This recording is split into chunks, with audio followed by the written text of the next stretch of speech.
చెప్పితేనే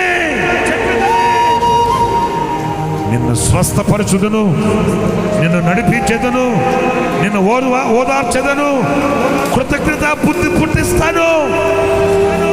సమాధానము కలుగుగాక, నీకు సమాధానము కలుగుగాక, నీకు నెమ్మది కలుగుగాక, నీకు ప్రశాంతత కలుగుగాక, విశ్రాంతి కలుగుగాక, నీకు స్వస్థత కలుగుగాక.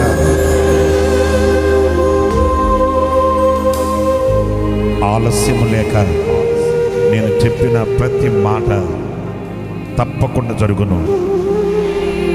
ప్రార్థన.